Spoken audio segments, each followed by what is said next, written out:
ngasi phongkiba tongan pause singdagi lokhatchaba maruoiba paw khara sandokna pijari kokomi gi thorang makhada yelomi kanjanabagi mifam ngarang su mafam kayada pangthokna khre suda leiriba kuki laloba sing India gi proxy army ni haina kokomi na phongdorali Delhi gi yaka yenglaga adum tona MLA oiba ikaibu phawi haina mongol jawna su phongdorali Coordinating Committee on Manipur Integrity kokomi na sinduna yelohu kanjanaba miyamge amato oiba warep lognaba me ahumda pangthokadoriba miyamge mifam asigi mangoinana tha asigi kuntra fawa lekai da miyamge mifam pangthoknaba kokomi na khangan kiba matung inna ngarang su tongan mafam kayada miyamge mifam pangthoki Chana Kaithel Community Hall Samubung Community Hall Tendongyang Community Hall Loitam Khunou Khamnam Community Hall da kokomi gi lusing basing saruk yaduna ngarangi mifam sing adu pangthoki Chana Kaithel Community Hall da pangthoki ba mifam aduda kokomi gi convener khuraijam athoba LSKDA gi president Moirangthem Jila Lamphel Chana Kaithel Nupi Kangluk gi president Ningthaujam Nandita amasung Film Forum Manipur gi hanagi chairman Samjet Sabam Mangol Jauna Presidium membersing oiduna saruk yaki mifam aduda wangangluduna Film Forum Manipur gi hanagi chairman Samjet Sabam Mangol Jauna miyamgi mihut oina leiriba aikoigi MLA singna mating phudokna luchingba ama oina thabak tawba ngamdabana pendaba phongdoki Manipurda ngasi oirakliba phiba masida Delhi gi khudombida chatpaki mahut aikoigi MLA singna mating phudokduna oiriba phibam asida aikoi Makhatana Delhi gi yaka yengduna leiba ngamlaroi isana MLA dagi resign tawre haina thawna phana pham thadokpa ngamba MLA amata thoraktabada mahakna pendaba phongdokpaga loinana Delhi gi yaka yenglaga aduk tona MLA oiba ikaiba phawi haiki MLA masing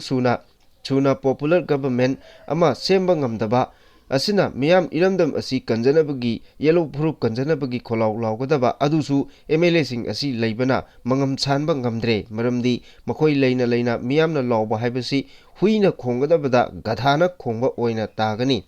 aikoigi mihut oina leiriba makhoi miyamgi apamba khangna thabak tawgadabani tawba ngamloidaba leiragadi pham thadopiro miyamna thawna leina thengnajarage haiba wafam su thamki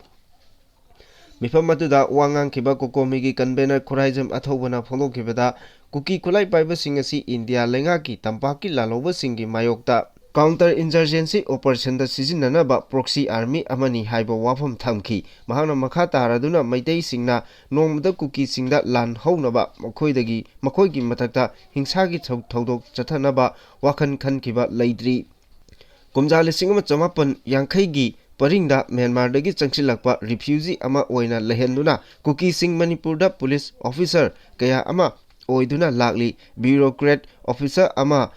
oiduna lakliba asi MLA minister sing oiduna laklibani adubu sanglaba matam asida makoidagi maiteina karigumba phattaba wakhal amata khandana lakli adubu makhoinadi maitei hatoklaga amadi Churachandpurda leiba maitei sing Kangpokpigi maitei sing amadi Moredagi maitei sing tanthoklaga makhoigi oiba tonganba kuki len ama semnabagi pandamda landaba haurakpani makhoina landaba haurakpa asigi khudongzaba lawraga tampaki laloba singi mathakta suspension of operation sign tonaduna kuki laloba sing asibu inter-insurgency operation da sizinnarakpani masibuni aikhoina suda leiba kuki laloba sing asi India gi proxy army hariba asi khuraijam mathobuna makha taraduna hai asigumba suda leiriba kuki laloba sing asigi India lengaka tangkak amada Counter-insurgency operation da mateng pange aduga nakhoigi oiba separate administration natraga union territory ama PU haina yanaba leiromgadra haibagi chauna singnaba phawba ngasidi aikhoina khudingmakna pokle asigumba phibam asi laklabana yelomi sing kanjanaba amadi iramdam kanjanabagi miyamgi oiba chapchaba warep ama launabagi damak me ahumda pangthokadoriba miyam asida miyam pumnamakna saruk yaduna aikhoigi chapchaba phirep warep ama lominasi hairaduna khuraijam athobuna appeal toragli makha tarpa update center gi miyengda Manipur thokliba irang asi khunai asi gi laina layong amani haiduna inthoklaga thambagi mawong tawre haina MP Bimol na phongdoragli Manipur President rule thamkiba suspension of operation su agreement wetland gi issue single loinana national issue oiriba WAF Amendment Act amadi national herald case ki matangda Lok Sabha gi MP angomcha Bimol akoijamna wafam kaya thamkre loinana center gi miyengda Manipur da thokliba irang asi khunai asigi laina layong amani haiduna inthoklaga thambagi mawongda leiri haina phondoki ngarang kasam thongda leiba MP Angomcha Bimol akoijamgi yumda pangthokiba post budget session gi press briefing amada Angomcha Bimol akoijamna wahodok oina president rule gi matangda wafam kaya thamki mahangna haikibada Lok Sabha da president rule thambagi matangda parliament pung amakhaki matam phangki Lok Sabha amadi Rajya Sabha da Manipur gi MP ahum president rule gi matangda wafam amata phongdoknabagi tanja pirakhidaba asi na takli madudi lamdam asi akhang ahei amadi miyam khana nainaba changi center gi miyengda Manipur da thokliba irang asi leiriba khunai asigi laina layong amani haiduna inthoklaga thambagi mawong tawre haina phongdokibani suspension of operation sugi matangda Angomcha Bimol na phongdokibada political gi oiba khongthang amada khulai paiba singbu su agreement tawnariba asigi lengak ningthina monitor tawribra nadragana su agreement asida ground rule ngaktuna mathau ningthina pangthoklibra haibagi mahutta Congress amadi BJP gi marakta hunnariba asi isu asigi asengba ground reality nainaba haitabadagini haiki maana phongtokibada Thandak Parliament session manungda sugi matangda wahang hangnaba lankhatpada wahang adubu kakthatladuna tanja pirakhidaba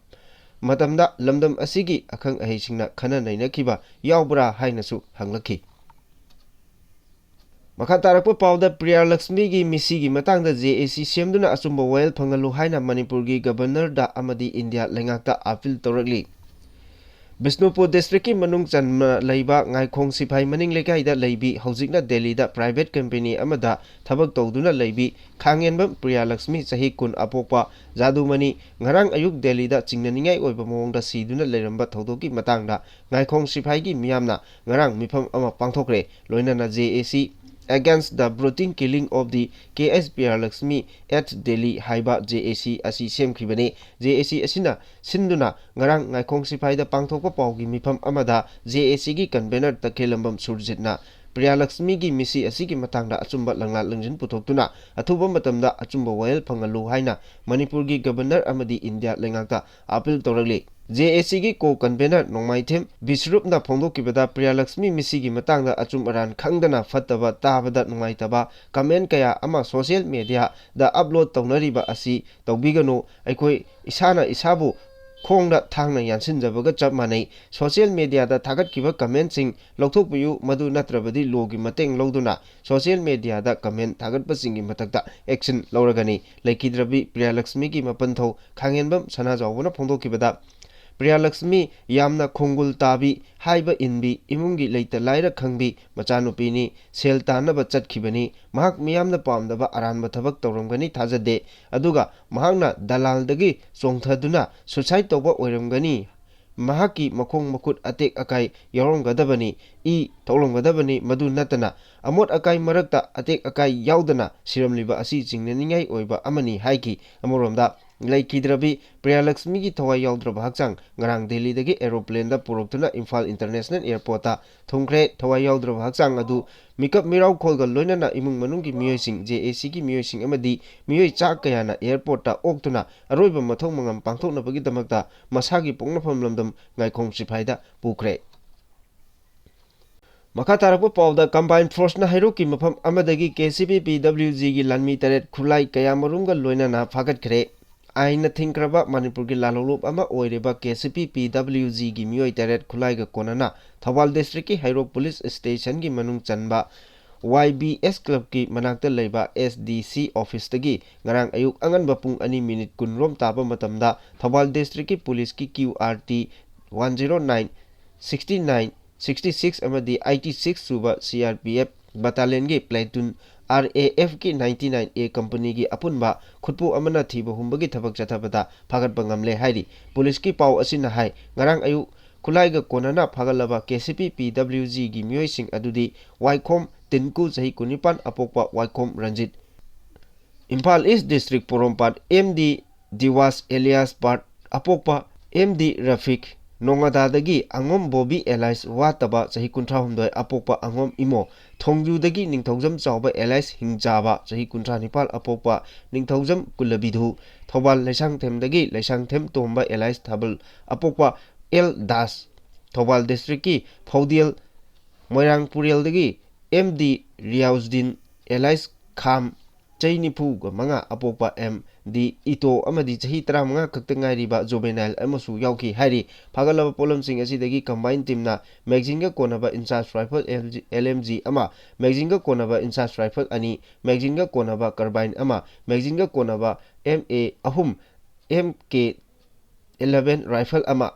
XLR rifle gi magazine ama incharge rifle gi 5.56 mm gi kapa yariba maru humbuda taru 9 mm gi kapa yariba maru 69 XLR gi kapa yariba maru 3.303 ball action gi kapa yariba maru 3 radio set ahum Honda Activa taru 4G blue masugi ama angowa masugi 4 wheeler bulletproof ama registration number MN01S6442 gal loinana KCP PWG thaba base Contractor nipal amadi MPA thaba base marisu phagatpa ngamki hari Makatarapa pauda contractor singna ataba mamalda tender thadabadagi quality maintain tawba ngamdabani haina hanagi CM Birena phongdokre Contractor singna thika phangnaba ataba mamalda tender thadabadagi quality maintain tawba ngamdabani haina Manipur gi hanagi chief minister oiramba Nongthombam Birena phongdokre Hiramasiga mari lenana micro globing site X ta thagalakpa post amada Nongthombam Biren hai singi tongan mafam singda quality leina sengbat sagatpa ngamdriba asi contractor singna ataba mamalda thika lauraga thabak subadagini sengbat sagatpagi thabak paikhatpada sing amadi tampak ani gi marakta khenaba leiriba asi gi matangda pendaba wafam kaya phongnokladuna asi gi matangda palladuna Biren hai Chiribam Senapati Kamjong amadi Urkhul district ta leiriba contractor singna government na lepa project post gi hantharaga thabak sujage haina tender apply taunari project ki apikpa mamal gi contractor singna chada kuntrani toidagi kuntra taru point nipal phawba maman hantharaga tender apply tawbuna maram oiraga singi lamda paikhatliba thabak sing quality maintain tawba ngamdabani haina lawi asigumba phibam masida aikoina afaba lambi natraga infrastructure amagidamak karamba asa tawgodoribano lupa chama changna semgadaba lambi ama lupa humpur mari dagina humpur nipal phawbagi manungda sujage hairaklabadi chingi lambi sing quality leina semba ngamgadoribra haina hangladuna Asian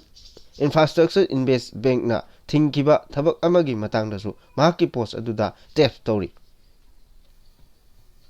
Makhatarpa yamna nungaitaba paw amada accident da miyoi ama sire ngarang ayuk National Highway number 38 Imphal Jiribam lambigi nungba amasung rengpang anigi marakta Maruti Jen ama accident thokpagi thaudokta gari adu thauduna lakwa miyoi ama laikhidre thaudok adu ngarang ayuk pung 3 rom tabada none dagi nungba tamna lakpada thokibani thaudok adu da laikhidraba miyoi adudi Singkhiru Rai Gangmei sahi humpunithoi kawi apokpagi mingna Gangmei kawi Kekru Naga village dagini hari thaudok aduda laikhidraba miyoi aduna thorokiba car adu NH37 tagi lokhada meter chamri rom onthaki thaudok adu thokibaga nungba police ki team ama laktuna gari adu accident da laikhidraba miyoi adu lokhatkre hari Makhatarpa pawda IMC gi employees singi tha manga chumna talab pidana thambire sit sengbada sijinagadaba khuchukulai sing chauna awatpa leire Manipur gi konung oiriba miyoi lak taruk romna leiriba Imphal shahar asi taru tanana thamnabagi achoba thodang lauriba Imphal Municipal Corporation IMC gi yanglen saru oiriba employee singi pifam thokpa talab tha manga romgi talab pibidana leibadagi employee sing chauna awaba mayoknare aduga IMC na thodang lauduna Imphal shahar sit sengmada sijinagadaba matamga chunaba khuchukulai leitabadagi sit sengmagi thabaktasu chauna khumang choksinba ngamdana leire ari Eshna phangba pawgi matungina IMC gi regular employees chama rom master role employee chama kun rom leiri hariba employees singi pifam thokpa tha manga gi talab pibidabadagi haujik yamna chauna awaba mayoknare masigi mathakta IMC gi caretaker amadi corporative singi su tha manga gi talab pithoktana leiri haina phongdorole Makha tarakpa aroiba pauda Parliamentary Manipur ki PR thamgibagi matangda MP ahumda wangamagi tanja pikidaba government ki karamba motive na haina Bimol na hanglali. Manipur da President role PR thamkibagi matangda Parliament ki House animakta Manipur ki oina leiriba MP ahumda wangamagi matam pikidaba asina takli madudi Manipur lamdam asi akhang ahei amadi akhang ahei mayamna khana nainaba changi haina Dr. Angomcha Bimol okoi jamna MP Inner Manipur da phonglokre. Wafam asi MP Bimol na mangarang mahaki yumda pangthokwa paw gi mifam amada phondokhibani mahana makatan hai Parliament ki House animakta Manipur da PR thambagi matangda khananabagi pung amakaki matam phangki Manipur ki MP ahum PR gi matangda wafam amata phongthoknabagi tanja pikide center gi miyengda thokliba irang asi leiriba kunai asigi leiran leung amani haiduna inthoklaga thambagi mawngda leiri haina mahana phongdokhi.